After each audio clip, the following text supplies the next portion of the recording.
திண்டுக்கல் மாவட்டம் நிலக்கோட்டை அருகே கூலித் தொழிலாளி மர்ம நபர்களால் வெட்டிக்கொலை. பதட்டம், போலீஸ் குவிப்பு. செவ்வாய்க்கிழமை காலை 10:30 மணி அளவில் கிடைக்கப்பெற்ற தகவலின்படி திண்டுக்கல் மாவட்டம் நிலக்கோட்டை அருகே காரியாம்பட்டி நடுப்பட்டியைச் சேர்ந்தவர் ஆண்டார், வயது 55 என்பவர். அவரது வீட்டின் முன்பு கட்டிலில் தூங்கிக் கொண்டிருந்தவரை நள்ளிரவில் யாரோ மர்ம நபர்கள் பல்வேறு இடங்களில் வெட்டி கொலை செய்துவிட்டு தப்பி ஓடிவிட்டனர்.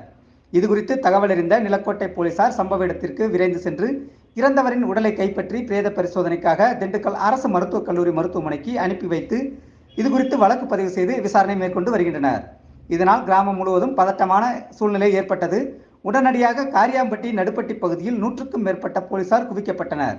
சம்பவம் அறிந்து நிலக்கோட்டை தாசில்தார் தனுஷ்கோடி மற்றும் உயர்மட்ட அதிகாரிகள் கிராமம் முழுவதும் பாதுகாப்பு பணியில் ஈடுபட்டுள்ளனர். இதன் காரணமாக இப்பகுதியில் பெரும் பரபரப்பு ஏற்பட்டுள்ளது. ஆண்டார் என்பவரை யார் கொலை செய்தார்கள் என்பது மர்மமாக இருப்பதனால் போலீசாருக்கு மிகுந்த நெருக்கடியை ஏற்படுத்தியுள்ளது.